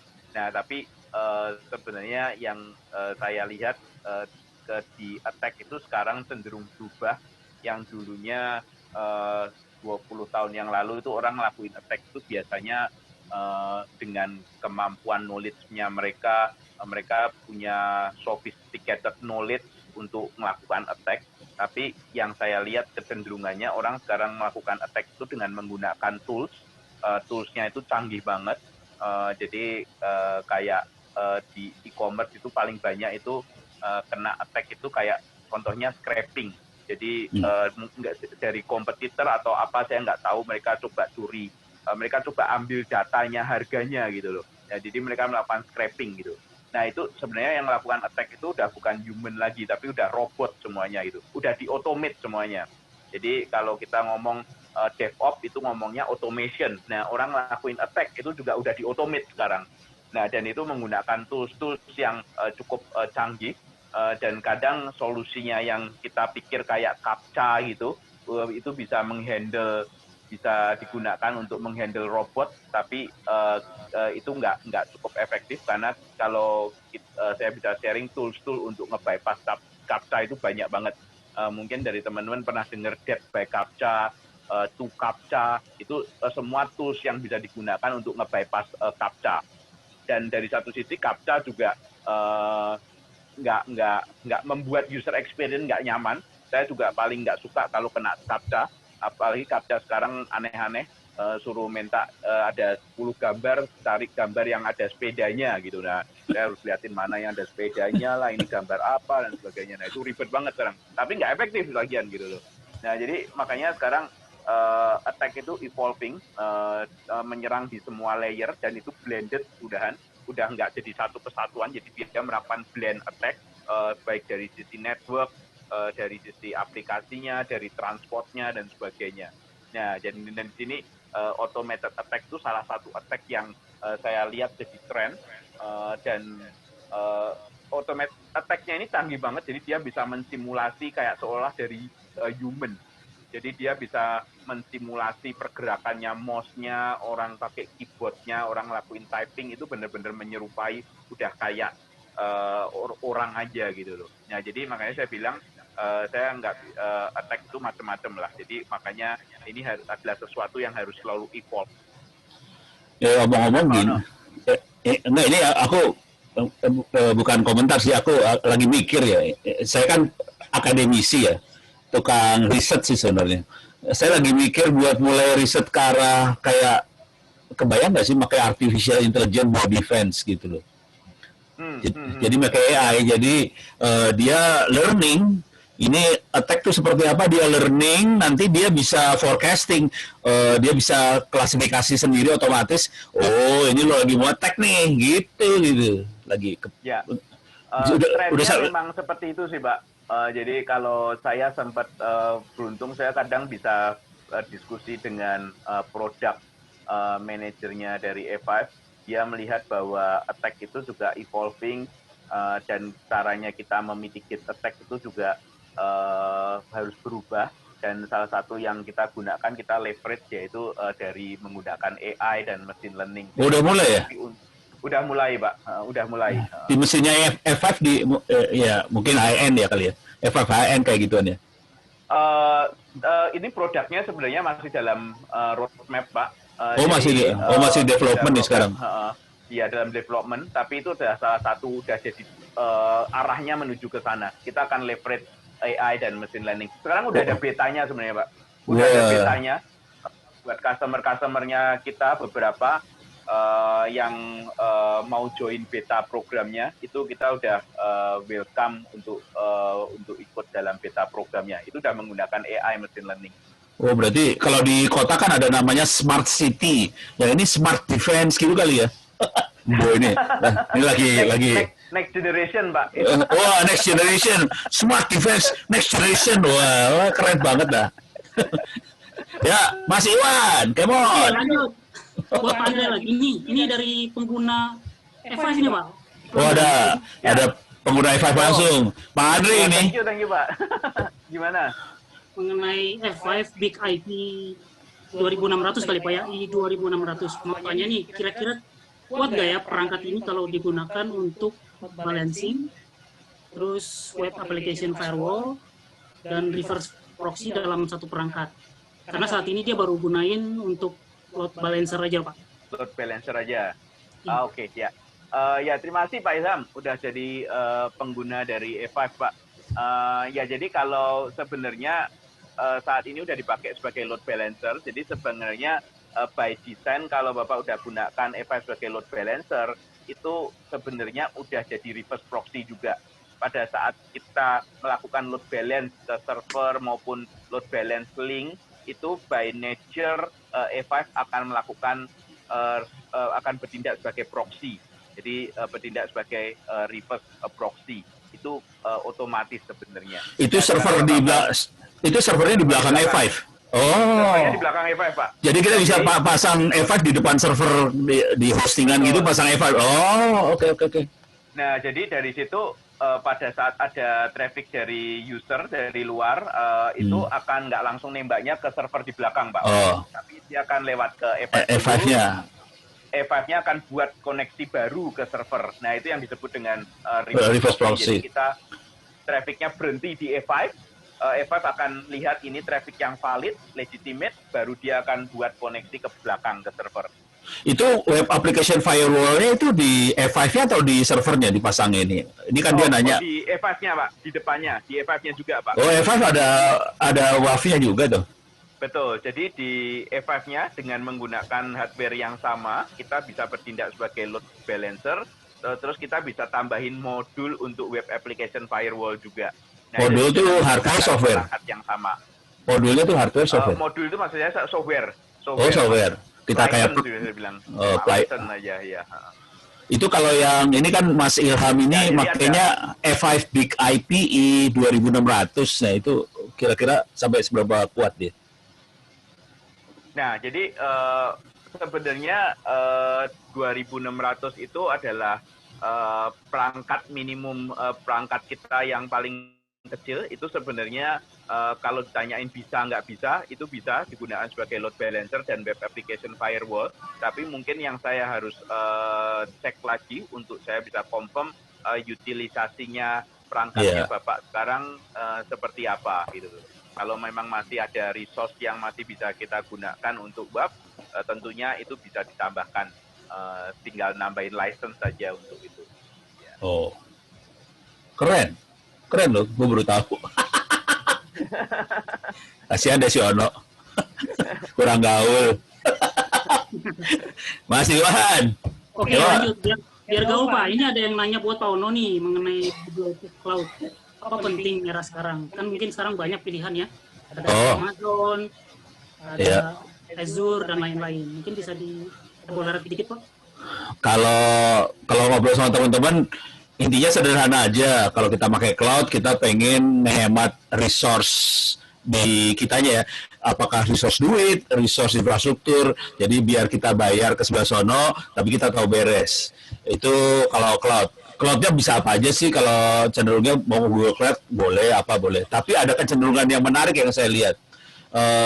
Kayak teman-teman di Telkomsel, itu udah, kan ini kan cloud computing namanya ya. Ini cloud computing, jadi komputasi dilakukan di cloud. Tapi kalau kita mulai ngobrol sama teman-teman di operator, Telkomsel apa yang seluler terutama, mereka udah mulai ngomongnya bukan cloud computing. Dia ngomongnya edge computing. Jadi ternyata terutama kalau kita di Indonesia, di daerah, di Kalimantan, di remote segala macam, cloud nggak mungkin dikerjain juga. Kita nggak mungkin pakai cloud juga kalau di daerah-daerah remote. Jadi cloudnya kita pindahin ke kita lagi. Jadi si operatornya cloudnya ditaruh di core networknya, dipindahin sama operatornya ke dekat kita banget. Makanya mereka nyebutnya edge computing. Jadi ada kecenderungan seperti itu sih sebenarnya, terutama buat kita di Indonesia ya. Kalau di Jakarta mungkin oke lah kita pakai cloud. Tapi lu kalau jadi perusahaan tambang di Kalimantan nggak mungkin itu kayak gitu. Jadi ada yang penting, ada yang bisa, ada yang nggak bisa. Terutama kalau di remote susah gitu. Kalau kita misalnya kita dari remote di Kalimantan, kita di perusahaan tambang batu bara, terus cloud-nya ada di Singapura, tewas lu urusannya. Harus ke Jakarta dulu, terus ke Singapura nggak mungkin. Itu cloud itu, Pak. Hah? Kenapa? Jadinya ke laut itu, Pak. Oh, ke laut. Jadinya ke laut, Pak. Mas Andri mau nambahin apa? Ada tambahan? Mas Andri ada tambahan? Bisa ditambahkan, Mas? Ya, jadi ya saya setuju dengan Pak Ono sih. Jadi nggak semua aplikasi bisa di cloud-in lah ya. Jadi ya itu jadinya ini malah ke laut nanti. Malah ke laut. Dari saya itu aja. Ini ada pertanyaan seru nih, bahasa nih.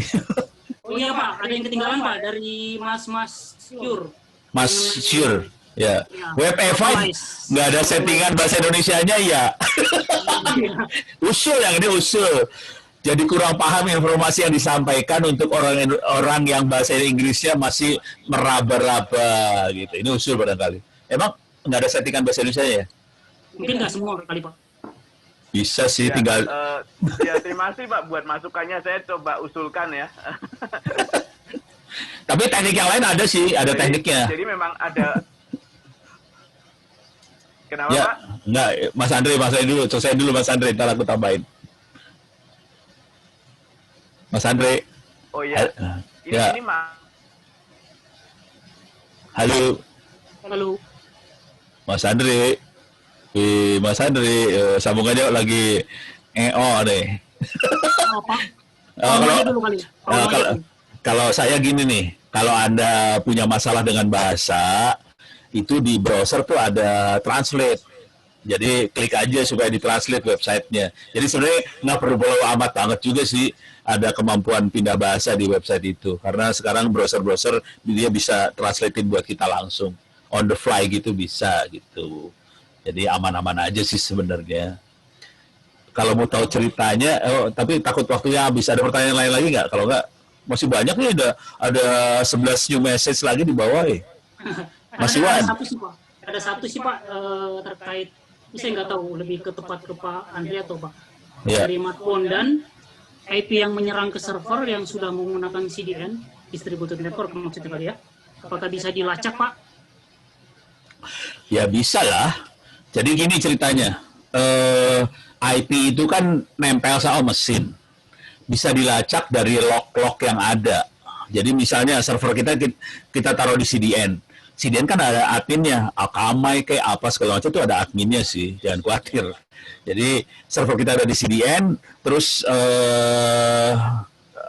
kalau nyerang atau diserang itu ya tinggal lihat di log sih sebenarnya. Jadi bisa dilacak sih. Cuman yang jadi masalah kalau orang biasa kayak kita mungkin agak susah buat ngelihat. Kalau kita ngobrol sama teman-teman aparat penyidik misalnya di Kominfo lah, di kepolisian atau di militer segala macam, mereka biasanya koordinasi itu ke admin-admin CDN-nya, servernya segala macam. Cuman memang orang yang bisa seperti itu nggak banyak di Republik ini gitu, masalahnya itu. Itu aja sih.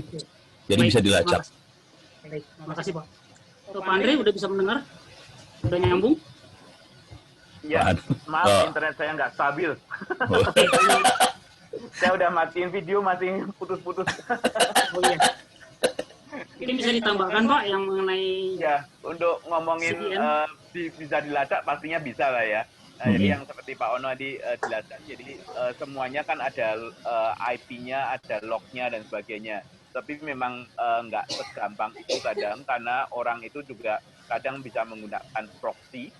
Jadi prosesnya IP-nya yang dia gunakan untuk sebagai identifikasinya dia itu udah di-proxyin, jadi kita nggak dapat IP realnya. Nah tentunya hal itu juga akan membuat proses forensik atau proses tracing itu pasti jadi lebih susah. Tapi kalau dibilangin bisa nggak bisa, tentunya bisa. Cuma effortnya apakah Gampang atau susah? Effortnya itu yang ya gampang apa susah itu yang jadi permasalahan itu. Ya. Yang seru lagi kalau lagi ngobrol-ngobrol sama teman-teman di underground. Anak-anak ngomong pakai Tor lah, pakai dark web lah, apa segala macam kan itu kan isinya proxy di proxy. Nah, itu lebih seru tuh ngelacaknya. Yang seru adalah ternyata yang masang itu CIA gitu-gitu loh. Jadi mereka yang masang sengaja. Ya kita dilacak sama mereka sih. Kena loh, hati-hati aja. Jadi kadang-kadang kita mikir pakai Tor, pakai ini aman. Iya, tapi lu dilacak sama CIA, lu urusan lu berapa kita. Itu sih. Iya, betul. Itu betul sih. Jadi ya dark web itu tempat kumpulannya orang jahat dan orang baik juga sebenarnya. Iya, bener. Orang kadang-kadang mikirnya orang jahat doang, kagak. Itu penyidik ada di situ, CIA, intelijen ada di situ. Wah, ngeri loh. Lebih ngeri gue. Ya, Mas Iwan, come on. Lanjut. Ini saya nggak tahu nih dari Mas Janu lagi mengenai artificial intelligence hacking. Oh, ini yang tadi. Ini tadi kan kita ngobrolin masalah smart defense apa-apa. Dia komen. Dia komen. Jadi udah pakai smart defense, ini hackingnya pakai AI juga. Jadi dua-duanya ketemu, Pak ya? Ya, jadi yang perang robot lawan robot sih sebenarnya, orangnya bengong di depan. Tapi kecenderungan itu ada loh, hati-hati loh. Iya, betul. Oke Pak, dari sisi F5 sendiri Pak udah ada menggunakan teknologi AI untuk defense? Itu tadi udah diomongin tuh. Masih dalam roadmap dan sekarang udah ada betanya. Jadi buat customer yang mau join betanya bisa ikut dalam beta programnya kita sih. Oh gitu. Wah, Mas Janu Priyo itu banyak ya. Wah, Mas Janu, didosnya AI lagi. Wah, kacau. Tanya lagi dong, itu seorang perentas menggunakan DDoS AI. Wah, ya, kacau. Oke, kita masih menunggu, masih ada waktu beberapa menit lagi, bisa ditambahkan dari Pak Andre atau Pak Ono? Pak Andre ada tambahan komen? Mungkin buat penutup aja, jadi terutama buat rekan-rekan DevOps, DevSecOps. Jadi di sini mungkin sebagai penutup, jadi di sini saya ada 3 hal mungkin yang mau saya mention. Jadi di sini security is not an optional. Jadi security udah menjadi disiplin, dan udah harus menjadi disiplin dan harus jadi praktis untuk developer.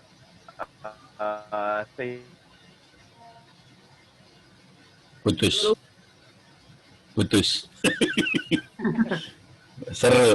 Sehingga security bisa diulang Pak, tadi terputus.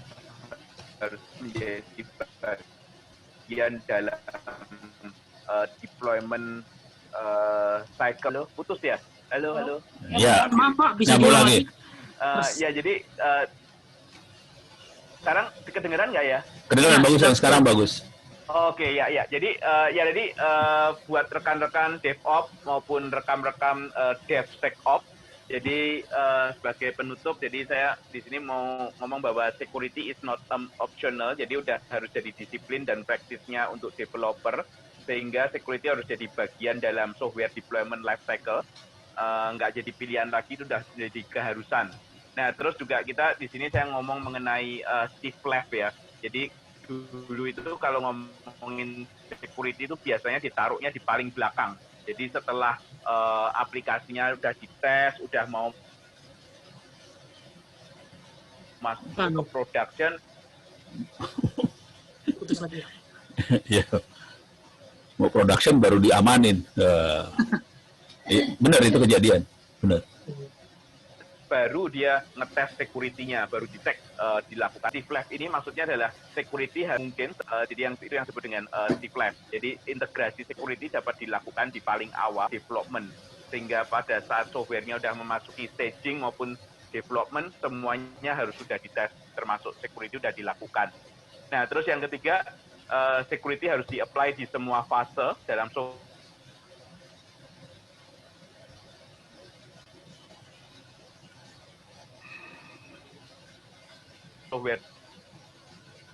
Iya. Waduh, terputus.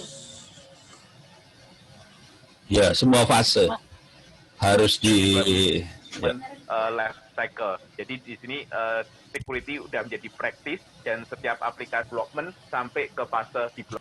Putus-putus ya, Pak Iwan. Iya, Saya Pak. putus-putus ya. ya. Yang Oke, penting dari poinnya saya bisa udah Pak Iwan. ditulis nanti. Maaf, saya putus-putus terus ini internetnya. Lambat Ketak- banget. Lumayan ketangkap sih, tapi maksudnya ketangkap. Ya. Oke. Ya, ketangkap. Oke, Ya, Pak, silakan closing, Pak Ono. Saya closingnya dari Pak Ono. jujur saya tuh lagi pengen nempel ke tadi. Bukan hanya saya pasti ya, teman-teman semua juga. Kan ini ilmu kita pengen nempel. Tadi Pak Andre sempat nyebut university.f5.com. Jadi itu Ya. jadi menarik sekali buat kita kalau kita bisa nempel ke situ dan kita bisa ngambil ilmu yang ada. Syukur-syukur dari ilmu itu kita bisa melakukan DevOps, mau ke produk F5 kayak apa segala macam supaya kita bukan sekedar jadi user sih kalau saya mikirnya. Indonesia kalau bisa bukan hanya sekedar user, saya pengen Indonesia ini bisa juga jadi developer. Syukur-syukur nanti hasil karyanya bisa menghasilkan US dollar gitu supaya kita tetap hidup di Indonesia dengan gaji US dollar. Itu aja sih yang ada di kepala gue, sederhana, simple gitu. Tapi terima kasih banyak untuk semuanya. Mudah-mudahan percakapan kita yang keren sore ini bisa bermanfaat buat kita semua. Terima kasih Pak Andre, Pak ini segala macam. Oh, itu ya. F5.com services training /free. Oh, thank you. Ini yang perlu. Yang terakhir ini harus gua gede ini. Thank you Pak Andre. Ini yang kita butuhin banget. Sama-sama Pak Ono. Ya, sama-sama. Ya, Thank terima kasih Pak Andre dan Pak Ono atas kehadirannya hari ini dan sharingnya yang semoga bermanfaat buat hadirin semua, teman-teman semua. Kalau ada pertanyaan lanjutan untuk Pak Andre bisa email ke saya. Email saya yang tadi saya blast untuk untuk link Zoom ya. Dan untuk Pak Ono kayaknya cukup ramai di Twitter ya Pak. Iya. Ya, jadi silakan langsung rame-rame serbu ke sana juga nggak apa-apa. Iya. Ya. Makasih Buat juga. teman-temannya Mbak Vina juga boleh follow Twitter saya. Ya boleh. Pasti, Pak. Nanti saya sampaikan insya Allah. Saya sudah loh Pak. Tapi saya makanya kalau mau komplain ke dia doang. Gitu. Terima kasih juga untuk rekan-rekan dari Bening Communication, Pak Didin, Managing Director Bening Communication, dan Mas Iwan, konsultan di Bening Communication, juga saya sendiri. Makasih juga teman-teman yang lain. Semoga kita berjumpa lagi di acara selanjutnya. Sehat selalu semuanya. Wassalamualaikum warahmatullahi wabarakatuh. Vin, tambahan Vin untuk Boleh. yang nanti dapat Oh, iya. multivitamin. Nah, nanti akan diberitahu ya. Ya, nanti kami akan hubungi via email untuk 15 peserta yang mendapatkan multivitamin. Cuman ada pesan sponsor dari tim sosmednya F5 nanti sebelum untuk konferensi dikirim nanti tolong di like dulu sosmednya F5. Oh Ya, iya, Vin, nanti di share bisa. ke Vina. Nanti akan saya share di semuanya di email. Ya, oke. Yang pasti dapat namanya Mas Janu Priyo nih. Oke Pak, saya catat. Siap. Oke. Oke, terima kasih. Ya, terima kasih Thank you. semuanya. Ya. Thank you semuanya. Terima kasih Pak Mas Ono. Andre, thank you. Mas Pak Didin. Vina, masih semuanya, masih. Ya, makasih.